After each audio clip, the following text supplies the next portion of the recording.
하나님 말씀 봅니다. 하나님 말씀 두 군데 보겠습니다.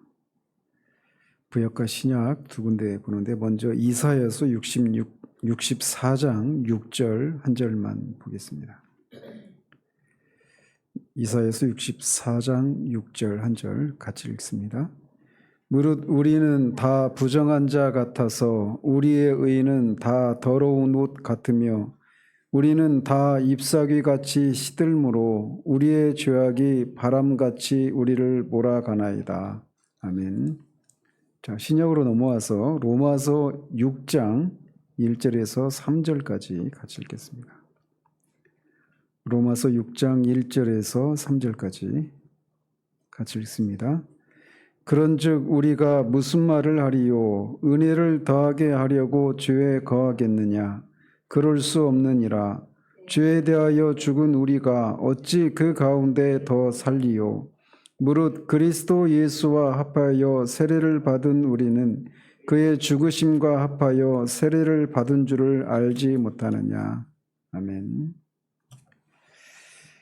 지난주에는 사도신경을 믿음으로 얻는 유익이 우리가 그리스도 안에서 하나님 앞에 의롭게 되고 또 영생을 얻는다라고 하는 것을 살폈습니다. 또 하나님 앞에 의롭게 되는 것은 우리의 선행이 아니라 그리스도의 만족케 하심과 의로움과 거룩함 때문에 의롭다함을 받는다라고 하는 것도 살폈습니다. 자, 그래서 우리가 의롭게 되는 데는 우리의 선행이 전혀 관계가 없단 말이죠. 근데 이 문제, 우리가 의롭게 되는 것과 선행과는 어떤 관계가 있는가, 이 부분에 대해서 좀 더 어떤 제기하는 어떤 반론들에 대한 답으로 우리가 이제 그 내용을 좀 더 심화해서 살펴보도록 합니다. 먼저 62문답 같이 한번 읽겠습니다. 하지만 우리의 선행은 왜 전부든 일부든 하나님 앞에서 우리의 의가 될 수가 없습니까? 하나님의 심판대 앞에서 설 수 있는 의는 절대적으로 완전하며 하나님의 율법에 전적으로 일치하는 것이라야만 하는데 우리가 아무리 고귀한 선행을 한다 할지라도 그것들은 모두 불완전하며 죄로 더러워져 있기 때문입니다. 이 62문답은 신약의 갈라디아 교회에 들어온 유대주의자들의 주장과 연관된 그런 질문과 답이라고 할 수가 있습니다. 갈라디아 교회는 사도가 전한 복음, 즉 오직 예수 그리스도를 믿음으로만 의롭다함을 받는다라고 하는 이 복음을 믿고 의롭다함을 얻고 성령을 받고 그리스도인이 된 사람들이었습니다. 그런데 사도가 그들을 떠나자 그 공동체 안에 소위 유대주의자들이라고 하는 사람들이 들어와서 너희들이 예수를 믿는 건 잘하는 거다. 그런데 너희들이 온전한 구원을 받기 위해서는 예수를 믿는 것만으로는 충분하지 않고 할례를 포함한 이 모세 율법을 지킴으로 온전한 구원을 받을 수 있다. 이렇게 가르쳐서 갈라디아 교인들을 혼란에 빠뜨립니다. 즉 예수도 믿고 덧붙여서 율법도 행해야 너희의 구원이 완전하게 된다. 이런 그런 가르침을 전했던 겁니다. 이것은 결국 그리스도의 속죄 제사가 완전하지 않다라고 하는 것을 전제로 하는 겁니다. 따라서 그들이 직면한 이 문제는 결코 작은 문제가 아니었고 복음이 뭐냐라고 하는 그리스도의 속죄 대속의 그 희생 제사가 어떤 의미가 있느냐, 우리를 구원하는 것과 그리스도의 십자가의 죽으심과 다시 사심이 어떤 의미가 있느냐, 그것으로 충분하냐 아니냐, 이것을 가름할 수 있는 굉장히 큰 문제였던 겁니다. 그래서 그런 문제를 다루기 위해서 쓴 편지가 갈라디아서입니다. 그런데 그것은 말씀드린 것처럼 그리스도의 속죄가 완전하지 않다라고 하는 것을 말해주는 것이기 때문에 사도는 그것을 받을 수가 없었죠. 그래서 그런 복음을 전하는 자들을, 다른 복음을 전하는 자들 이렇게 말을 하면서 이렇게까지 그들을 향해 저주를 퍼붓습니다. 그러나 우리나 혹은 하늘로부터 온 천사라도 우리가 너희에게 전한 복음 이외에 다른 복음을 전하면 저주를 받을지어다. 우리가 전에 말하였거니와 내가 지금 다시 말하노니 만일 누구든지 너희가 받은 것 외에 다른 복음을 전하면 저주를 받을지어다 라고 매우 강력하게 그렇게 말을 하고 있습니다. 즉 사도는 그 소위 유대주의자들이라고 말하는 사람들이 전하는 것을 다른 복음이라고 그렇게 규정을 하고 있습니다. 사도는 그리스도만을 믿든지 아니면 율법을 다 지켜 행하든지 둘 중에 하나를 택하라고 합니다. 사람의 선행을 조금이라도 덧붙이는 것은 그게 사람의 선행을 1%, 0.1%를 더하는 것이든 아니든 간에 우리가 구원을 받는 데 있어서 사람의 선행을 조금이라도 필요로 하는 것이라면 그리스도의 속죄는 완전한 것이 그것으로 충분하지 않다라고 하는 것을 말해주는 것이란 말이에요. 그렇기 때문에 그런 사람의 선행을 조금이라도 덧붙여야 된다라고 하는 이런 가르침을 사도는 받을 수가 없었던 것입니다. 그래서 사도는 갈라디아 교인들에게 분명한 태도를 취할 것을 요구합니다. 그래서 처음부터 끝까지 그리스도의 속죄 제사만을 의지할 것인지 아니면 다른 어떤 것, 그것이 아닌 다른 것을 선택하든지 둘 중에 하나를 선택하라고 얘기를 하고 있는 겁니다. 어쨌든 우리가 의롭다함을 받는 것에 있어서 우리의 선행은 전혀 개입을 할 수가 없다라고 사도는 말을 하고 있어요. 그리스도의 속죄 제사로 충분하고 완전하다라고 말을 하고 있는 것입니다. 자, 그렇다면 왜 우리의 선행의 전부나 혹은 일부라도 하나님 앞에 의롭다함을 받는 것에 부적합하다라고 사도는 그렇게 판단을 할까요? 이것이 62문답의 질문입니다. 그리고 그 질문에 대해서 답하기를 3단 문법을 사용해서 그 질문에 답을 합니다.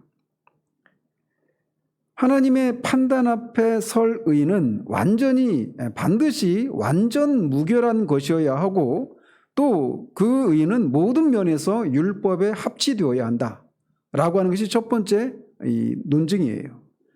즉 하나님은 우리에게 완전한 의를 요구하신다라는 겁니다. 그래서 율법을 완전하게 지켜야 된다.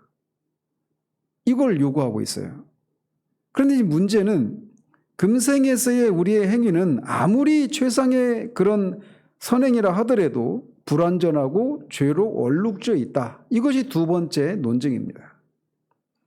그렇기 때문에 우리의 최상의 행위들이라 할지라도 그것은 하나님 앞에서 우리에 의해 전부도 심지어 그 일부도 될 수 없다라고 그렇게 얘기를 하고 있는 겁니다.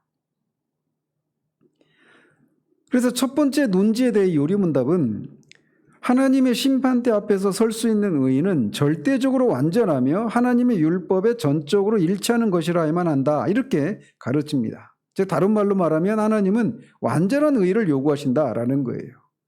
그래서 성경 곳곳에 그런 얘기들이 정말 굉장히 많이 있죠.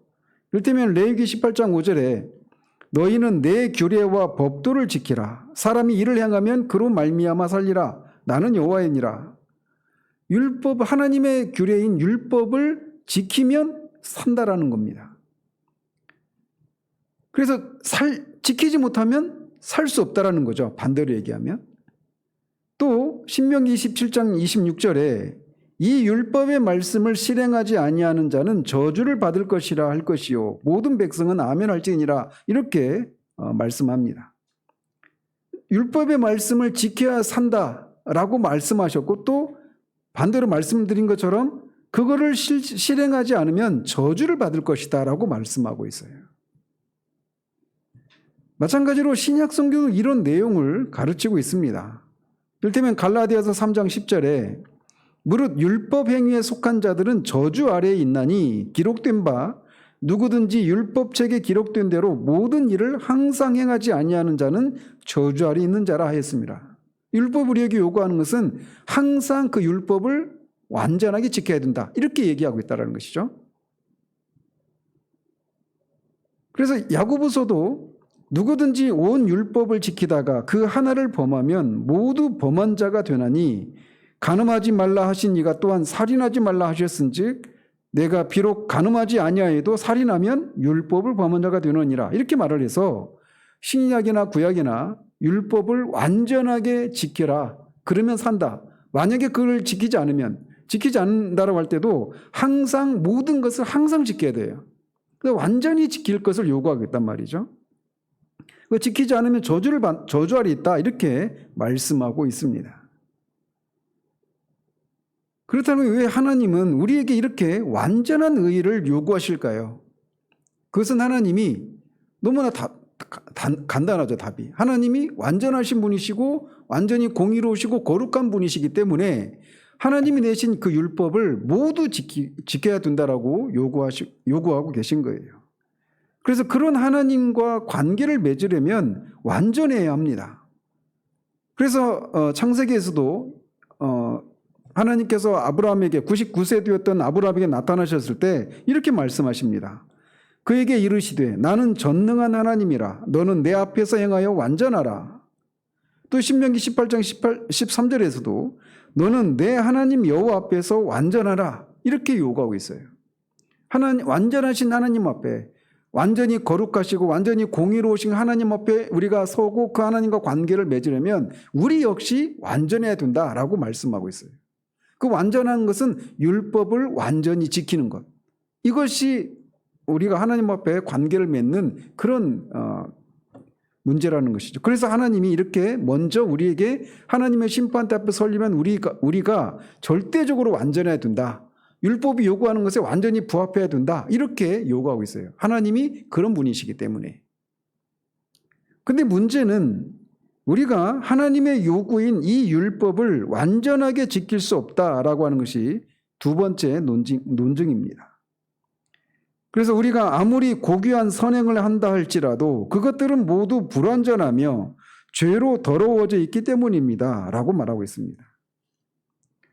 이 세상에 살고 있는 어떤 사람도 하나님의 율법을 완전히 지킬 수 없습니다. 전적으로 그 율법을 지키는데 무능력한 존재들이에요. 왜? 인간 자체에 문제가 있기 때문에 그렇습니다. 이사야는 인간의 이런 문제점을 오늘 본문에서 이렇게 말을 합니다. 무릇 우리는 다 부정한 자 같아서 우리의 의는 다 더러운 옷 같다라고 말하고 있습니다. 다 우리가 부정한 자 같다라는 거예요. 그래서 마치 레위기 15장에 나오는 유출병이 있는 자의 규례를 연상하면 됩니다. 유출병이 있는 자는 다 정결법상 다 부정한 자입니다. 근데 유출병이 있는 사람은 그가 누웠던 자리, 그가 만진 물건, 그와 접촉한 사람, 그의 침을 맞은 사람, 그가 만진 것들, 그가 만진 그릇이나 옷이나 기구들, 유출병이 있는 사람이 만지는 그 모든 것, 그와 접촉한 모든 사람들은 다 부정해집니다. 그런 것처럼 아담 안에 있는 죄는 전적으로 다 타락하고 부패하고 무능력한 상태에 있기 때문에 그가 행하는 그 모든 것이 다 부정하다라는 거죠. 이게 인간의 상태예요. 하나님 앞에 율법을 완전히 지켜야만 하나님 앞에 설 수 있는데 인간이 아무리 최선의 그런 선행을 한다 하더라도 아담 안에서 모든 인간이 부패했기 때문에 부정한 자이기 때문에 그가 행하는 모든 것들이 다 부정하다라는 겁니다. 이거를 우리가 알 때 우리가 하나님 앞에 우리가 그런 상태를 인해서 철저히 절망할 수밖에 없습니다. 그래서 사도 바울은 율법의 행위로서는 의롭다함을 얻을 육체가 없다라고 선언하는 겁니다. 어느 누구도 이 율법을 통해서 의롭다함을 얻을 육체가 없어요. 왜? 율법을 지킨다고 해도 여전히 그런 우리의 부정함이 다 묻어나기 때문에 다 그렇다라는 것입니다. 이거는 구원받기 전도 마찬가지예요. 구원받기 전에도 마찬가지고 구원받은 이후에도 마찬가지입니다. 우리의 타고난 그런 어떤 이 자연적인 이런 성품에서 나오는 그런 어떤 우리가 소위 옛 자라고 부르는 이런 것들은 다 하나님 앞에 하나님 앞에 다 부정한 것들이에요. 오직 성령의 그런 능력으로 말미암아서만 하나님 앞에 우리가 그런 선행을 할 수가 있는 것입니다. 우리가 이런 상태이기 때문에 하나님도 그런 분이시고 그 하나님 앞에 우리가 그렇게 부정한 존재들이기 때문에 우리의 선행의 전부나 일부라도 하나님 앞에서 우리의 의의가 될 수가 없다라는 겁니다.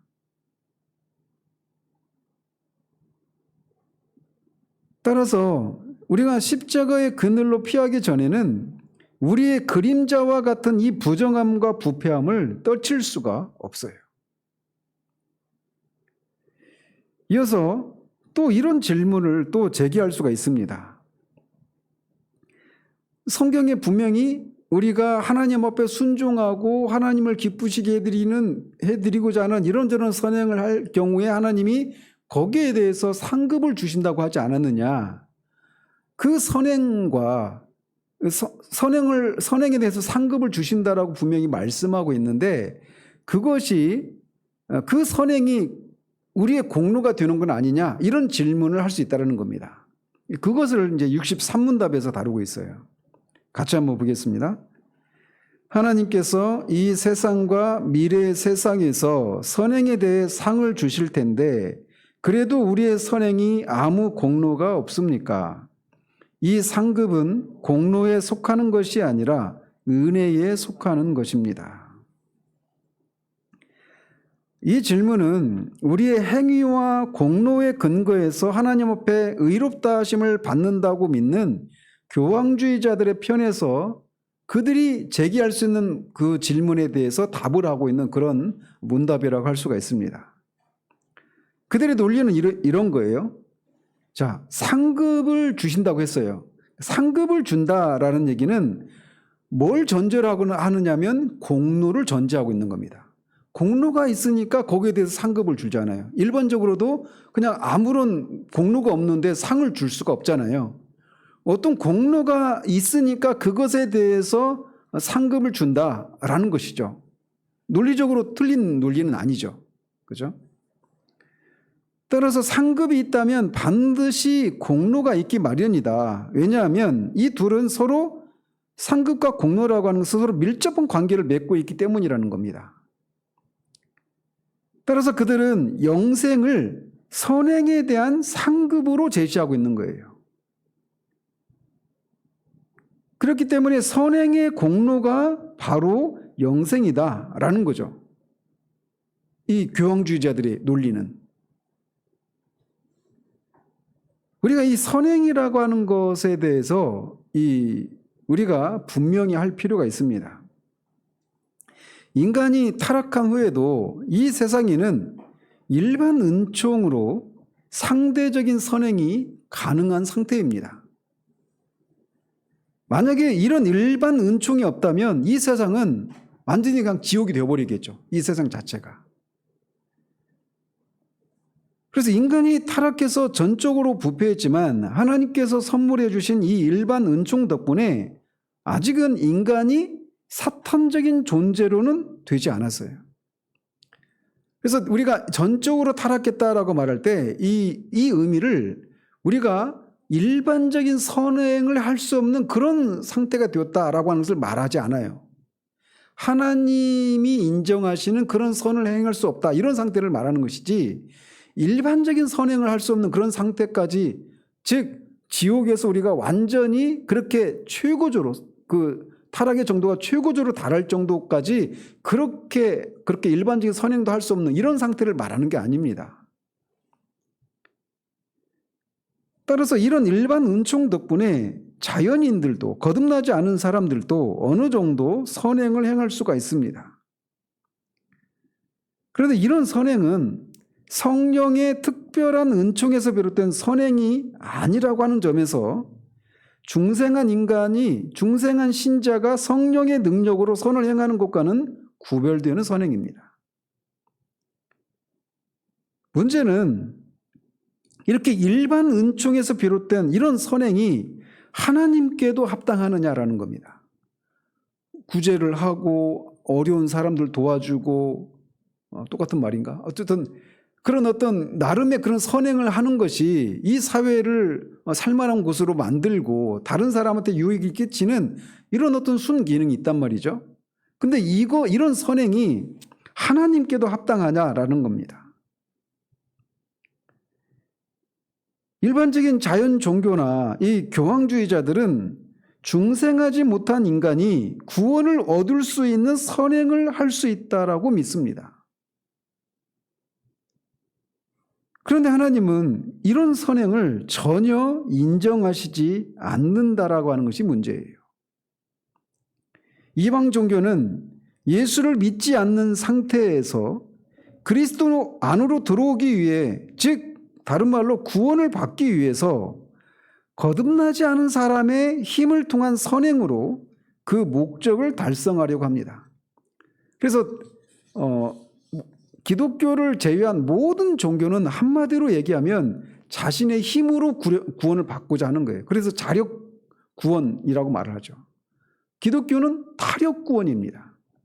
내 힘으로 안 되니까 다른 사람의 힘으로, 다른 사람의 공로로 우리가 구원을 받을 수 있다. 이게 기독교에서만 말하는 거란 말이에요. 그런데 이 63문답에서 말하는 이 선행은 거듭나지 않은 사람들이 행하는 그런 일반적인 그런 선행을 의미하는 게 아니라는 겁니다. 여기서 다루고 있는 이 선행, 성경에서 선을 행하는 자에게 약속하신 그런 상급과 관련된 선행은 구원받은 이후에 중생한 신자들이 행하는 그 사람들이 행하는 선행에 대해서 다루고 있는 거예요. 즉 우리 그리스도인의 선행은 하나님의 은혜로 그리스도 안으로 들어온 후의 일이기 때문에 우리가 이런저런 선행을 한다고 해도 그 선행으로 우리가 구원을 받았다 이렇게 말을 하지 않아요. 이미 구원받은 후에 행하는 선행이니까. 즉 예수를 믿고 성령께서 우리 속에서 역사하게 된 후에 성령을 통해 선행을 할 수 있도록 생명력을 주신 이후의 사건이기 때문에 그것은 결코 우리가 구원을 받는 공로가 될 수가 없는 겁니다. 이미 구원받은 이후에 행해지는 선행이기 때문에 결코 그게 구원의 공로가 될 수가 없는 거예요. 말하자면 그리스도인의 선행은 하나님의 사역에서 특별히 성령의 그런 도우심을 통해서 비롯되는 것입니다. 따라서 이런 선행은 결코 우리 각자의 공로가 될 수가 없습니다. 그 선행이 하나님께로부터 나왔기 때문에 그렇단 말이죠. 그래서 그리스도인은 항상 하나님의 은혜에 대해서 감사하며 살기 때문에 그들의 선행도 결코 자신들의 공로로 여기지 않습니다. 성경은 우리가 예수를 믿고 난 후에 이렇게 성령의 능력을 힘입어서 선행을 하면 상급을 주신다고 분명히 약속을 하셨습니다. 이 상급의 내용은 현세에서는 영육 간의 그런 어떤 생명을 누리는 것이라면 내세에서는 영화롭게 되는 것, 이것을 말하는 것이겠죠. 그런데 이 상급은 은혜로 받는 것이라는 거예요. 마치 이 상급을 하나님이 우리에게 빚진 분처럼 빚을 졌기 때문에 우리의 선행에 더해서 하나님이 빚을 졌기 때문에 하나님이 그것을 갚아야 되는 그런 어떤 대가로서 주시는 것이 아니라는 사실을 우리가 기억을 해야 됩니다. 우리는 하나님께 어떤 대가도 요구할 권리가 없습니다. 그것은 먼저 우리가 이런저런 구원받은 이후에 이런저런 선을 행하는 것은 그것은 우리가 마땅히 행해야 될 일이기 때문에 그 선행에 대해서 하나님이 어떤 대가를 지불하는 것이 될 수가 없다는 겁니다. 그래서 누가복음 17장에 나오는 것처럼 나는 모든 일을 행한 후에 나는 무익한 종이다. 왜? 나는 마땅히 행할 바를 했기 때문이다. 이렇게 말을 하는 거예요. 또한 우리가 행하는 그런 선행이라고 하는 것도 하나님이 우리 안에 계신 성령을 통해서 소원함을 두고 행하시고 그 소원함을 쫓아서 행할 수 있는 능력도 성령께서 주시는 거예요. 그렇기 때문에 그 모든 것을 그런 각종 선행을 한 후에도 그 원천도 하나님으로부터 말미암은 것이고 그것을 할 수 있는 그런 실행할 수 있는 능력도 성령께서 주시는 것이기 때문에 내가 이것을 했으니까 하나님 나한테 갚아주십시오 이렇게 요구할 수가 없다는 거죠. 또 하나님 자신을 생각할 때도 우리가 이걸 생각할 수가 있습니다. 즉 하나님은 무엇이 부족해서 우리의 선행을 필요로 하시지 않는 분이셔요. 사도행전 17장에서 그 아테네에 있는 사람들에게 사도가 사도 바울이 얘기했던 게 그거지 않습니까? 하나님은 무엇인가 부족해서 우리의 섬김을 받으셔야 되는, 우리의 섬김이라고 하는 것을 필요로 하는 그런 분이 아니라는 겁니다. 그래서 마치 우리가 선행을 하고 그것에 대해서 하나님이 갚아줘야 될 어떤 채무자로 하나님을 만드는 것이 아니라는 사실 때문에도 우리의 선행에 대해서 하나님이 상급을 주시는 것을 우리가 행한 것에 대해서 하나님이 빚을 갚는 이런 것이 아니다라는 겁니다. 공로의 개념으로 생각해서는 안 된다라는 거예요. 상급은 은혜로 오는 것입니다. 즉 하나님이 우리에게 상급을 주시기를 기뻐하시는 분이시기 때문에 이 상급을 주시는 거예요. 따라서 하나님의 자녀들은 상급 그 자체를 받기 위해서라기보다는 하나님 자신이 줬기 때문에 선행을 하는 것입니다. 그리고 하나님은 그들에게 기쁨으로 충만케 하시기 위해서, 그들을 기쁨으로 충만케 하시기 위해서 상급을 주시는 것입니다. 사실 우리가 오늘날 기독교 이 상급론에 대해서 반대하는 분들도 계십니다. 이 상급론에 대해서. 근데 분명히 성경이 상급에 대해서 언급을 하고 있거든요. 특별히 그리스도인들이 이 상급을 바라보면서 고난 속에서 인내하고 용기를 얻고 인내할 수 있는 그런 힘의 원천도 바로 여기 있어요. 히브리서 12장 2절에서도 예수님이 앞에 있는 그 즐거움을 그 기쁨을 인해서 인내하신다라고 말씀하시지 않습니까? 그래서 이 상급 사상이 이 성경적인 그런 사상이라고 할 수 있어요. 그런데 이제 우리가 이거를 좀 다른 차원에서 이 상급 사상이 특별히 오늘날 우리에게 잊혀지고 있는 것이 아닌가라고 하는 생각을 할 필요가 있습니다. 기독교에 있는 이 상급 사상은 그리스도인들로 하여금 윤회 사상을 부정하고 직선적인 시간관, 역사관을 가지게 하는 것이 바로 이 상급론입니다. 성경은 이 세상이 처음과 끝이 있다라고, 이 역사가 처음과 끝이 있다라고 말을 합니다. 그러니까 윤회 사상은 처음과 끝이 없잖아요. 계속 돌고 도는 거잖아요. 처음도 없고 끝도 없습니다. 그런데 기독교는 이걸 직선적인 역사관이라고 말을 해요. 상급은 언제 주어집니까? 역사의 끝날에 예수님이 오신 재림의 때에 이 상급이 주어진단 말이에요. 그래서 이 상급이라고 하는 이 사상은 기독교가 직선적인 역사관을 가지고 있는 종교다라고 하는 것을 말해주는 거예요. 따라서 그리스도인의 눈길이 주님께서 재림하셔서 심판하시는 날을 바라보도록 하는 것 중에 하나가 뭐냐? 바로 이 상급이에요. 그날에 이 상급을 주실 것이니까. 즉 우리를 이 현세에 안주하고 이 현세에서 소위 승부를 보려고 하는 이런 생각을 떨치고 장차 주님이 오실 그 마지막 날을 바라보도록 하는 그런 신앙의 형태를 촉구하는 것이 바로 이 상급 사상이에요. 오늘날 현대교회의 문제 중에 하나는 바로 이 미래 시점에 대한 관심이 현저하게 적어져 있다는 겁니다. 예수 믿고 이 땅에서 승부를 보려고 하는 본영신학이나 이런 기복주의나 이런 것들이 다 그런 것에 연유하고 있잖아요. 지나가면서 말씀을 드리자면 우리가 이 상급이란 얘기가 나와서 이런 얘기를 한번 이렇게 지나가면서 말씀을 드립니다. 주님의 재림이 어느 때보다도 더 가까워져 있는 이 시기에 이 상급이라고 하는 이 사상이 다시금 우리에게 새롭게 되어져야 돼요.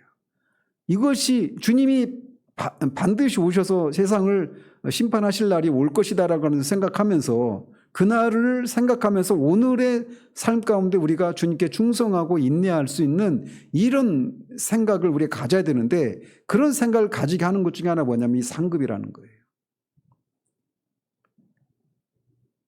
자, 이렇게 상급이라고 하는 것이 상급을 주신다고 했는데 그게 이 상급을 준다는 얘기는 어떤 공로가 있다라고 하는 것을 전제하는 것이니까 우리의 선행이 우리를 의롭게 하는데 구원을 하는데 어떤 공로가 있는 건 아니냐, 이런 반론에 대해서 그렇지 않다라고 하는 것을 63문답에서 다루고 있습니다. 자, 그런 것에 대해서 또 다른 반박을 제시할 수 있다는 거예요. 그거를 64문답에서 다루고 있습니다. 같이 한번 봅니다. 하지만 이 가르침이 사람들을 무관심하고 속되게 만들지 않을까요? 결코 그렇지 않습니다. 참된 믿음으로 그리스도에게 접붙임을 받은 자들로서는 감사의 열매를 맺지 않을 수가 없기 때문입니다. 이 64문답 역시 중세 로마 카톨릭 교회가 개신교의 이 이신칭의 교리에 대항해서 비판하고 있는 주장을 이렇게 반박하고 있는 문답이라고 할 수가 있습니다. 사실 그들만은 아니죠.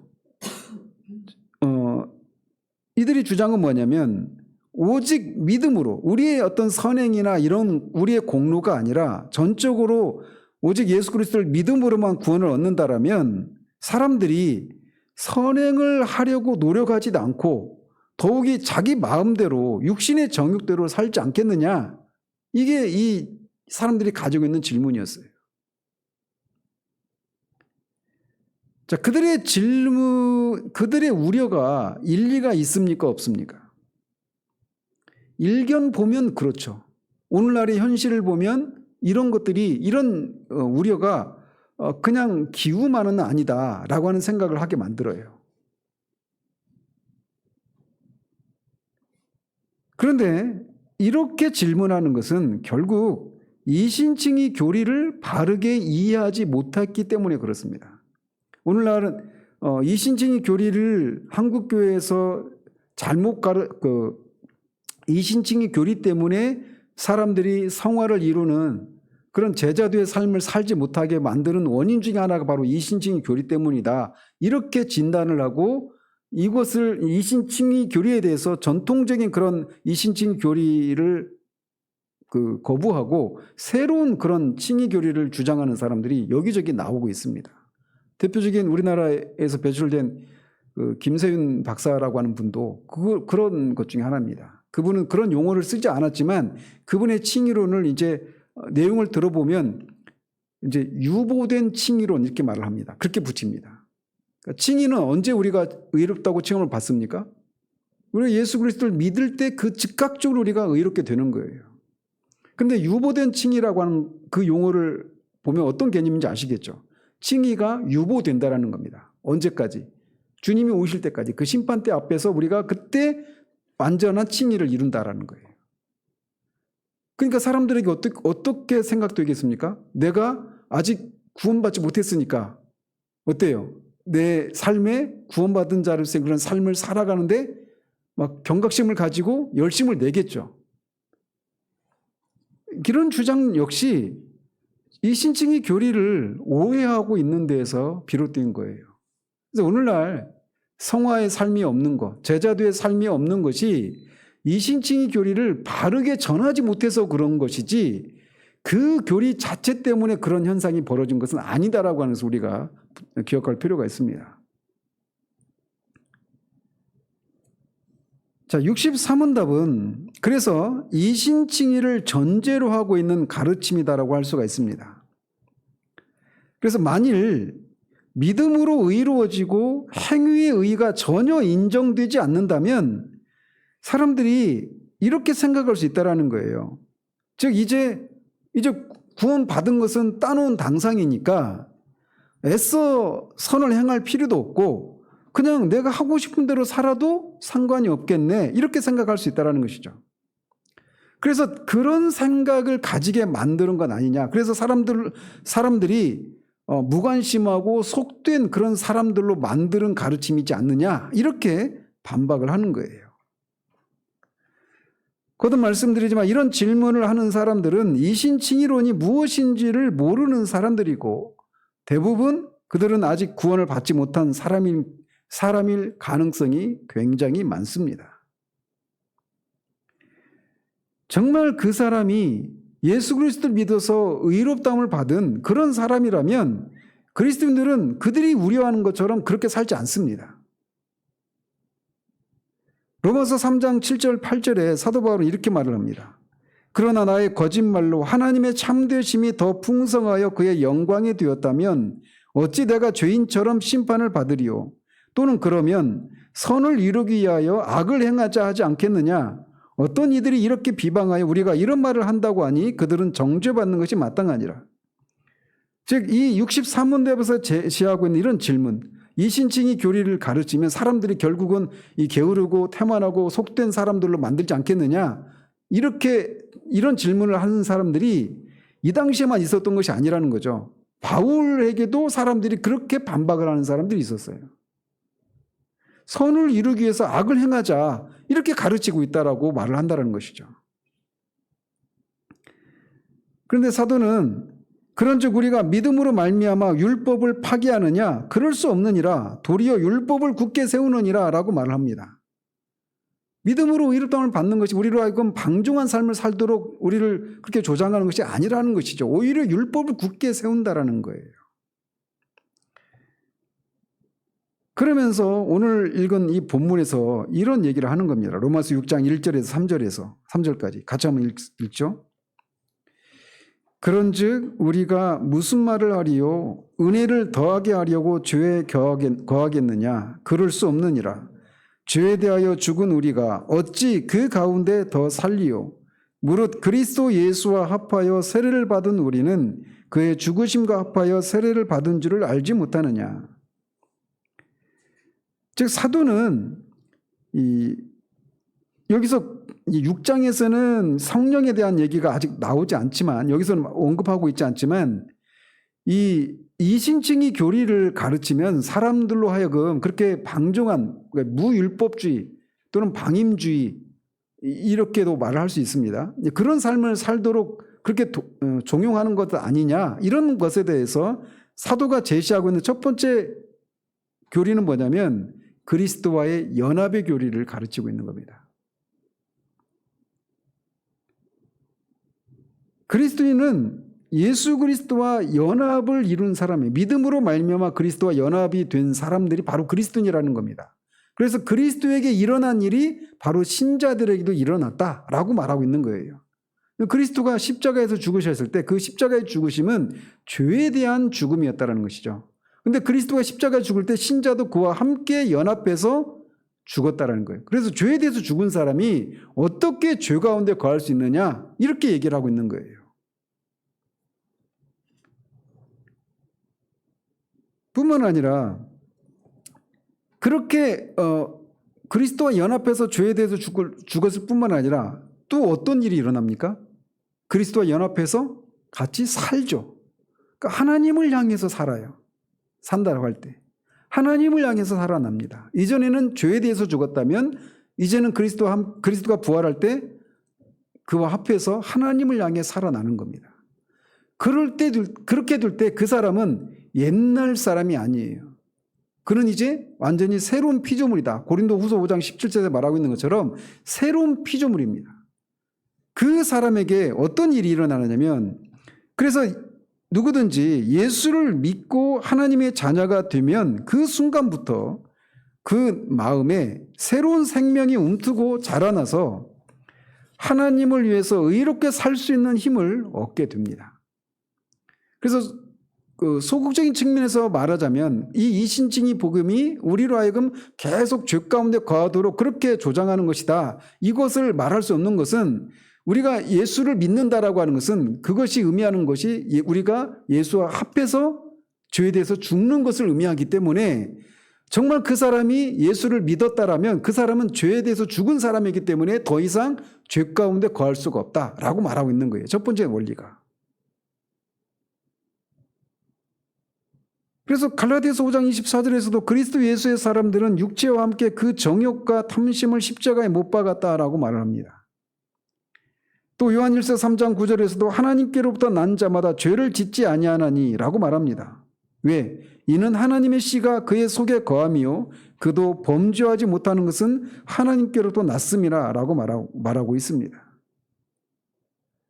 그래서 그리스도와 연합해서 죄에 대해서 죽었기 때문에 그는 더 이상 예수를 정말 믿은 사람은 죄 가운데 거할 수가 없다는 겁니다. 죄 가운데 거한다는 얘기는 지속적으로 죄를 행하는 그런 삶을 살 수 없다라고 말하고 있는 거예요. 그래서 이 이신칭의 복음이 우리로 하여금 사람들을 속되게 만들고 태문하게 만드는 그런 것이 아니냐라고 하는 것에 대해서 그럴 수 없다라고 말하고 있는 겁니다. 뿐만 아니라 이 로마 가톨릭 교회의 그 구원론에는 성령론이 결여되어 있습니다.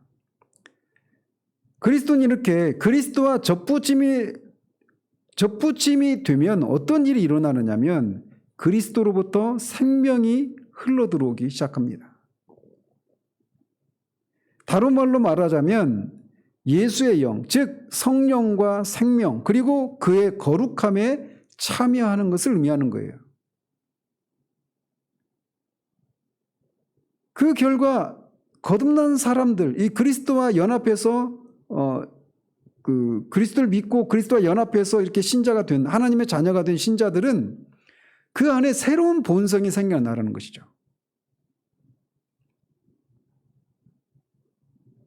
그래서 그리스도와 이 좋은 나무이신 그리스도와 접붙임을 하고 나면 그 가지에서 그런 열매, 좋은 열매가 맺히게 되어 있다라는 거예요. 그래서 이 마태복음 7장 18절에 좋은 나무가 나쁜 열매를 맺을 수 없고 못된 나무가 아름다운 열매를 맺을 수 없다라고 말합니다. 즉 좋은 나무에 좋은 열매가 맺는 것처럼 믿음으로 의로워지고 참 감람나무인 예수 그리스도에게 접붙임을 받으면 그 가지는 선한 행위가 나오게 되었다는 거예요. 선한 열매를 맺게 되었다는 겁니다. 그런데 그것을 감사의 열매 이렇게 표현을 하고 있습니다. 자, 그렇다면 신자가 이렇게 참 감람나무에 이렇게 붙어 있는 존재다 이렇게 말을 하고 있어요. 근데 우리가 어떻게 하면 참 감람나무에 붙어 있을 수 있을까요? 이것은 우리가 예수 안에 있으면 됩니다. 예수 안에 거하고 있으면 그런 열매를 맺힐 수 있다라고 말을 하고 있는 거예요. 요한복음 15장 5절에서 그 8절까지 보면 이렇게 되어 있습니다. 나는 포도나무요 너희는 가지라. 그가 내 안에 내가 그 안에 거하면 사람이 열매를 많이 맺나니 나를 떠나서는 너희가 아무것도 할 수 없음이라. 사람이 내 안에 거하지 아니하면 가지처럼 밖에 버려져 마르나니 사람들이 그것을 모아다가 불에 던져 사르느니라.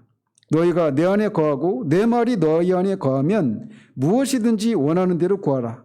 그리하면 이루리라. 너희가 열매를 많이 맺으면 내 아버지께서 영광을 받으실 것이요 너희는 내 제자가 되리라 라고 말씀하십니다. 즉 우리가 이런 감사 열매를 풍성하게 맺을 수 있는 비결은 뭐냐? 우리가 예수 안에 거하는 거예요. 예수님이 우리 안에 거하시고 우리가 예수님 안에 거하는 거. 그 예수님 안에 거한다. 여기서 이제 예수님 안에 거한다. 나중에 이제 성령 충만에서도 말씀드리겠지만 예수님은 인성으로는 지금 하나님 보좌 우편에 앉아 계시죠.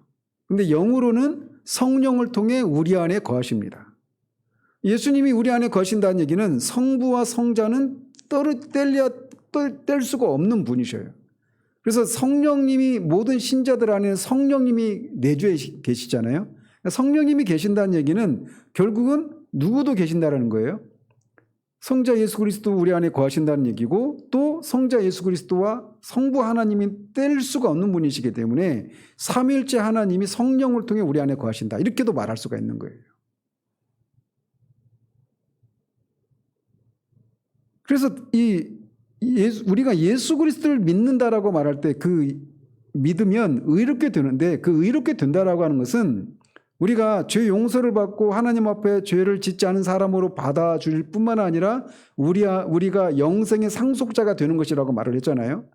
그 결과 우리 안에 또 성령님이 우리 안에 거하신단 말이에요. 그래서 성령님이 우리 안에 거하시기 때문에 우리가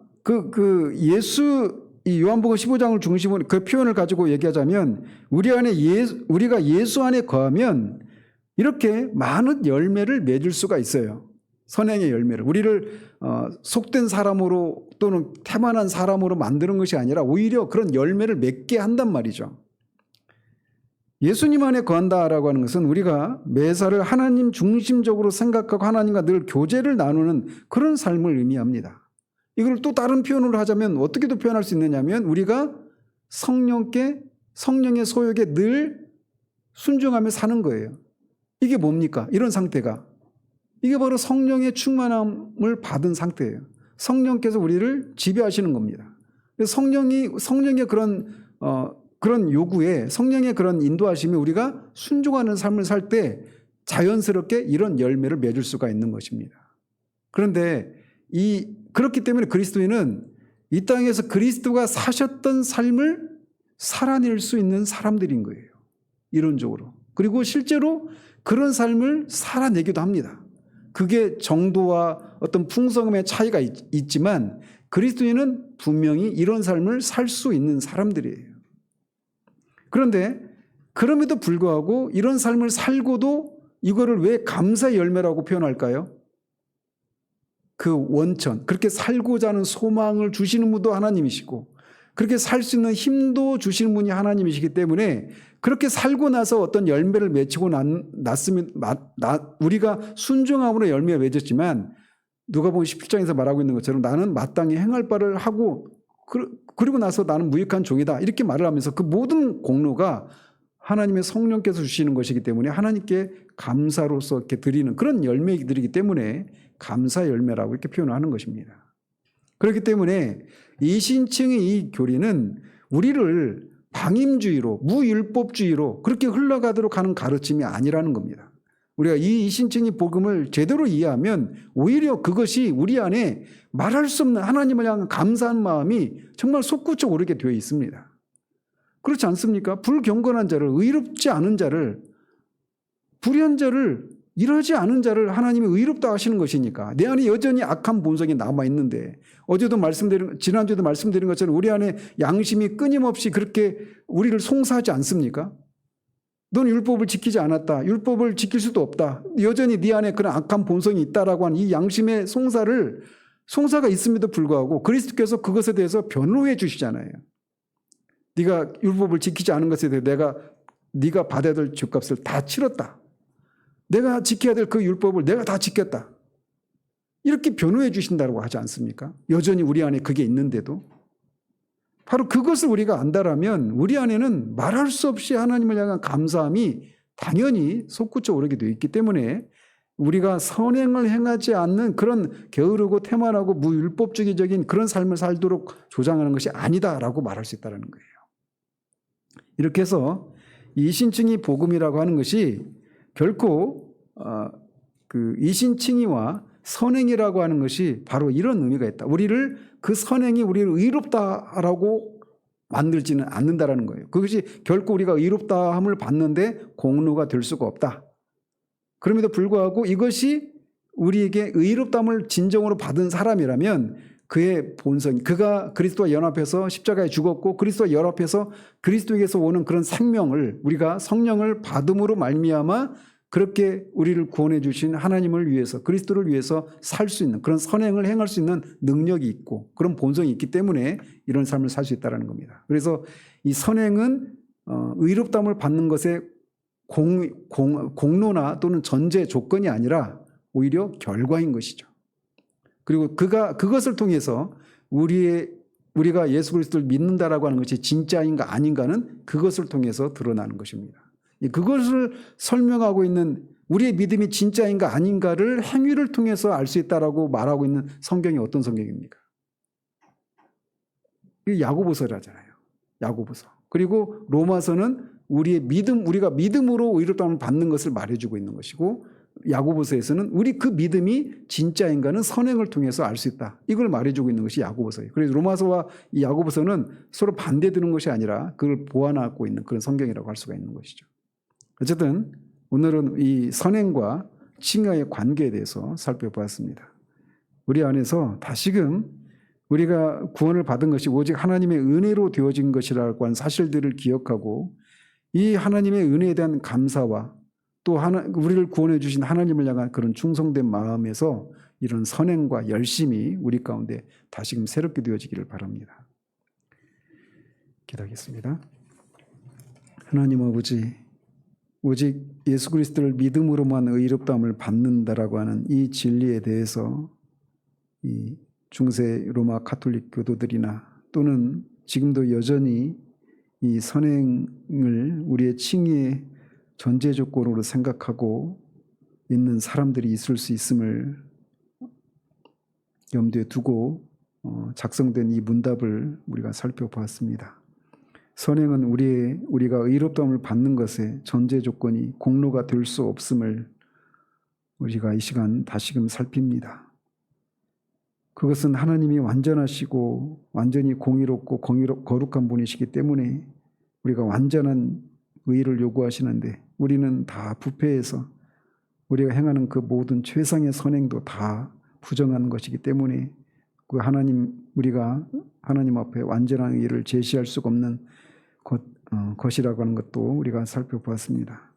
의롭지 않음에도 불구하고 그리스도의 의를 인해서 우리를 의롭다 하신 그 하나님의 은혜를 우리가 다시금 기억하며 그런 우리를 구원해 주신 그 하나님의 사랑에 대한 감사의 마음이 우리 가운데 새롭게 되어지기를 소원합니다.